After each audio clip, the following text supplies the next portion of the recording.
राजस्थान की जनता ने 3 बार उन्हें मुख्यमंत्री के रूप में देखा।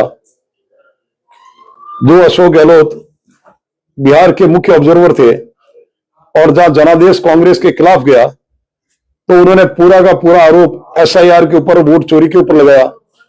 उनके राष्ट्रीय नेता राहुल गांधी ने कहा ये मैं बम ला रहा हूं, जिस बम को विदेशी महिला को लाए वो बम फुस हुआ। और प्रदेश के अंदर एसआईआर के विरोध करने की जो बैठक हुई उसमें अशोक जी गहलोत ने एसआईआर के खिलाफ व्याख्या दी। ये सभी जानते हैं मतदाताओं की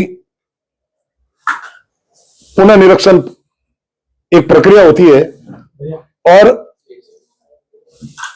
एसआईआर इस राष्ट्र के लोकतंत्र के लिए एक बहुत मजबूती से, पारदर्शिता के साथ राष्ट्रीय चुनाव आयोग द्वारा चल रहा है।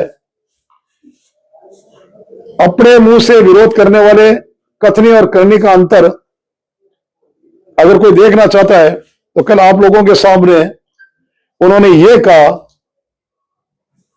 कि परिसीमन हुआ है, उसमें अल्पसंख्यक वर्गों के वार्डों को बढ़ा दिया गया, अल्पसंख्यक के वार्डों की कम कर दिया गया, वार्ड बड़े बड़े कर दिए गए।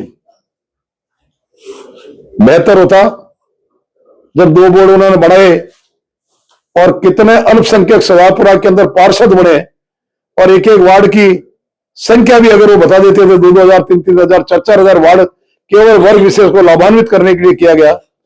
शासन में जो भी शासन करता है उसकी दोनों आंखें बराबर देखने की होती है, पारदर्शिता होती है।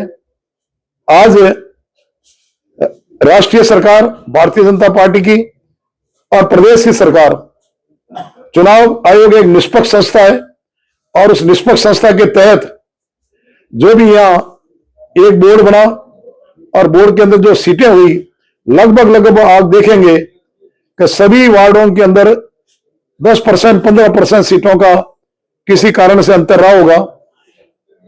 अब अगर उसके अंदर खुली पैरोकारी कर रहे हैं कि अल्पसंख्यक वर्ग तो कोई नई बात नहीं है। पिछली बार तन्ना पीर के लिए भी 100 करोड़ रुपया इन्होंने दे दिया था।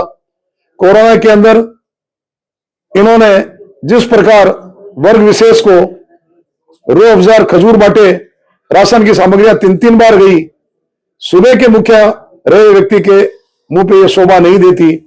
एसआईआर का विरोध करने वाले अपनी विधानसभा क्षेत्र में बीएलए की मीटिंग ले रहे हैं और अपने व्याख्यान में कह रहे हैं कि बहुत महत्वपूर्ण कड़ी है। तो ये तो हम पहले से कहते आ रहे हैं कि बीएलए बहुत बड़ी कड़ी होती है, क्योंकि कोई भी जायज मतदाता मतदान से वंचित नहीं रहे। इसीलिए राजनीतिक पार्टी के व्यक्तियों को बीएलए बनाया जाता है। मैं इनके इस कथन का स्वागत करता हूं कि देर आए दुरुस्त आए और उन्होंने अब इस बीएलए को और एसआईआर को समझा। लेकिन अल्पसंख्यक के बारे के अंदर आज भी अगर वो इस प्रकार का विष फैलाना चाह रहे हैं तो इनको जरूर पिछले बोर्ड की उनकी संख्या को देख लेना चाहिए।